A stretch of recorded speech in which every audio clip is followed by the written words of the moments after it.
drowning. I woke up underwater, deep underwater, and this was my first conscious thought. Cold, dark. Where was the surface? I kicked in all directions, trying to find my way up. I twisted and turned, and then I saw it. A light. Dim, pale, and far away. Instinctively, I shot for it, and quickly noticed that the water around me was growing brighter. That had to be the surface. The sun. But how could the sun be square? I must be seeing things. Maybe some trick of the water. Who cares? How much air do I have left? Just get to it. Swim. My lungs ballooned, little bubbles escaping from my lips, racing me for the distant light. I kicked and clawed the water like a caged animal. Now I could see it. A ceiling of ripples coming closer with each desperate stroke. Closer, but still so far away. My body ached. My lungs burned. Swim. Swim! Crack! My body writhed as a sudden jolt of pain shot from my toes to my eyes. My mouth opened in a choked scream. I reached for the glow, grabbing for breath, for life. I exploded into the cool, clean air. I coughed. I choked. I wheezed. I laughed, breathing. For a moment, I just savored the experience, closing my eyes and letting the sun warm my face. But when I opened my eyes, I couldn't believe them. The sun was square. I blinked hard. The clouds, too? Instead of round, puffy cotton balls, these thin, rectangular objects floated lazily above me. You're still seeing things, I thought. You hit your head when you fell off the boat, and now you're a little dazed. But did I fall off a boat? I couldn't remember. I couldn't remember anything. In fact, how I got here, or even where here was. "Help me!"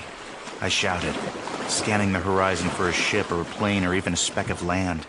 "Please, somebody, anybody! Help!" All I got was silence. All I could see was the water and sky.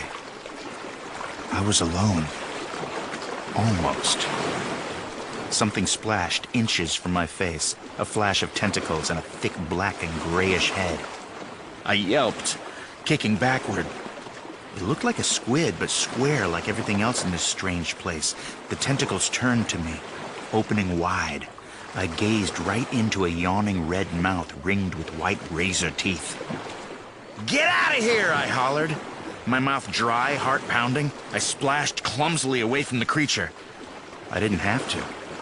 At that moment, the tentacles closed, blasting the squid in the other direction.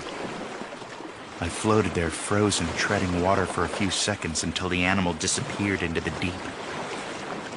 That's when I let out a long, throaty, tension-draining "Ugh." I took another deep breath, then another, then a whole lot more. Finally, my heart settled down. My limbs stopped jerking, and for the first time since I woke up, my brain switched on. "Okay," I said aloud. "You're way out in the lake or ocean or whatever. No one's coming to save you, and you can't tread water forever." I did a slow 360-degree turn, hoping to see some thread of coastline I'd missed before. Nothing. In desperation, I tried one last scan of the sky. No planes. Not even a thin white trail. What sky doesn't have those trails? One with a square sun and rectangle clouds. The clouds. I noticed they were all moving steadily in one direction, away from the rising sun. Due west. "As good as anywhere," I said, giving another deep sigh, and started swimming slowly west. There wasn't much to go on, but I figured the wind might help me along a little bit, or at least wouldn't slow me down. And if I went north or south, the breeze might slowly blow me in an arc, so I'd end up swimming in circles. I didn't know if that was really true. I still don't. I mean, come on, I'd just woken up, probably with some kind of massive head injury, at the bottom of an ocean, and was trying really, really hard not to end up back there. Just keep going, I told myself. Focus on what's ahead. I began to notice how weird my swimming was. Not the stroke, pause, stroke motion, but the sense of gliding across the water with my limbs along for the ride. Head injury, I thought, trying not to imagine how serious that injury might be. One good thing I noticed was that I didn't seem to be getting tired. Isn't swimming supposed to be exhausting? Don't your muscles burn and quit after a while? Adrenaline, I thought, and tried not to imagine that emergency gas tank running out. But it would. Sooner or later I'd lose steam, cramp up, go from swimming to treading water, then from treading water to floating. Of course I'd try to rest, bobbing up and down to conserve energy, but how long could I keep that up? How long before the cold of the water finally got to me? How long before teeth chattering, body shivering, I finally sank back down into the darkness? Not yet, I blurted out. I'm not giving up yet.